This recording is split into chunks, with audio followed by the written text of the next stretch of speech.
que el cáncer es una enfermedad genética y algunas alteraciones que ocurren en genes específicos son la causa de la mayoría de los tumores humanos, así como también debemos de saber que la carcinogénesis provoca mutaciones en el ADN. Los genes blancos de mutaciones y alteraciones son participantes de la transformación maligna y se dividen en dos grupos, que son los oncogenes y los genes supresores de tumores.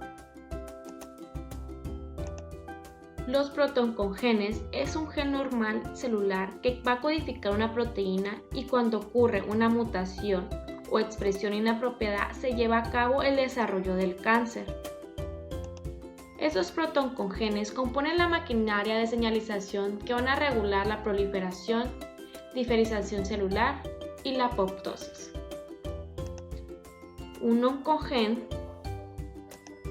son los resultados del desarrollo o el descontrol en los genes que decodifican las proteínas en la proliferación de las células y estos genes van a ser los causantes del cáncer y son formas mutantes de genes normales.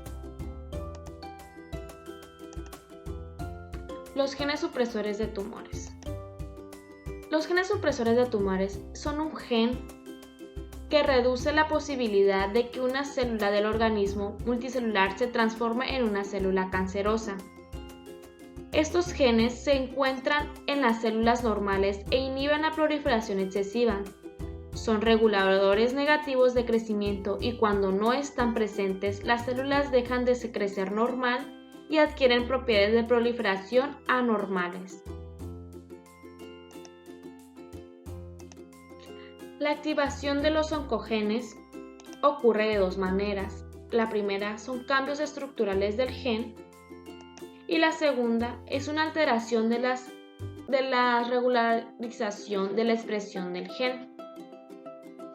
A mayor detalle de lo que esto ocurre está en los siguientes diapositivas, que son los mecanismos de activación de los oncogenes. Esto ocurre en tres pasos, lo que es la amplificación,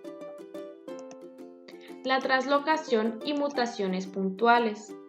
La amplificación significa que hay un aumento del número de copias de un gen en particular. Este es un fenómeno frecuente en el cáncer, pero ocurre en etapas avanzadas de la progresión tumoral. La translocación significa reordenamiento cromosómico que involucra a genes específicos creando una fusión de genes. Este fenómeno es muy frecuente en tumores hematológicos. Las mutaciones puntuales es cuando hay cambios de un nucleótido por otro en la secuencia del ADN. Este cambio puede tener como consecuencia la activación de oncogenes o inactivar genes supresores de tumores. El oncogen RAS es el prototipo de activación de genes por mutaciones puntuales.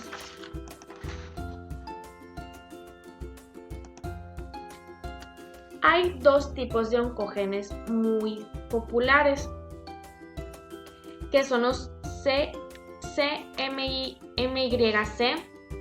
que esos regulan la transcripción de un conjunto de genes. El producto de este gen induce a la proliferación de las células y esta proteína forma complejos de dímeros con proteínas como MATS y MAT. El efecto de esos complejos será positivo o negativo sobre la transcripción de algunos genes en los cuales sus productos regulan el ciclo celular, la proliferación y el cáncer. El otro tipo de oncogen es el oncogen RAS, que se divide en HA-RAS, KI-RAS y NRAS. Estos tipos de oncogenes, los cuales se han caracterizado como potencial transformante, que codifican proteínas P21. Los genes RAS son los oncogenes que más se encuentran alterados en los tumores humanos. ¿En dónde se encuentran esos oncogenes? Tienen el origen HA-RAS, se encuentra en el cáncer de vejiga, cáncer mamario y cáncer pulmonar. El KI-RAS se encuentra en cáncer de pulmón y en cáncer de colon.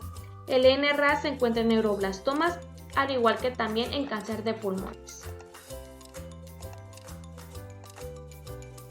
Los tipos de supresores de tumores. Tenemos al retinoblastoma y al P53. El gen P53 es un oncosupresor. Va a inhibir G1 del ciclo celular para la transcripción hasta reparar el ADN y desciende los niveles de P53 y P21 que se continúa hacia la fase S. En este esquema se muestra que en el bloqueo del ciclo celular va a intervenir la proteína P53 fosforilada como un factor de transcripción que induce la expresión de algunos genes y va a reprimir otros.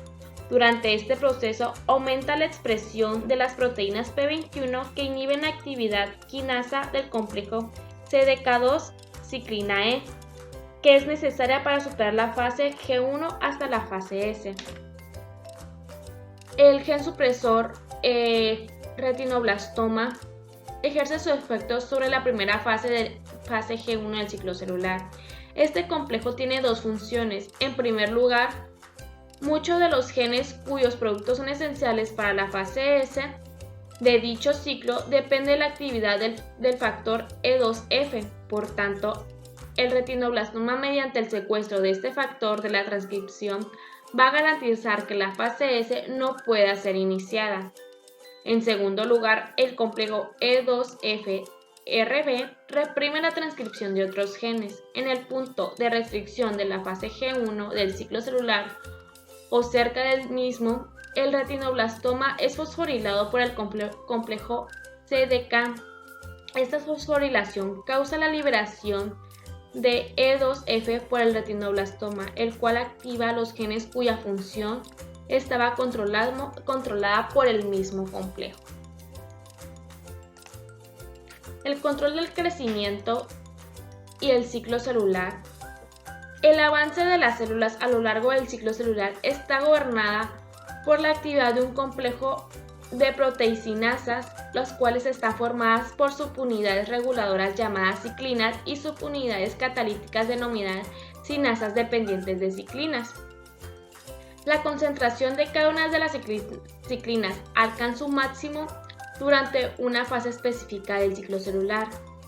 La concentración de la ciclina D alcanza su máximo al principio de la fase G1, la ciclina E durante la fase G1 y M1, la ciclina de la ciclina A durante la fase S y finalmente la ciclina B durante la transición G2 y M. Cada ciclina interactúa con varias ciclinas dependientes de ciclinas, de manera que cada fase se distingue por un complejo particular de ciclinas y cinasas dependientes de ciclinas.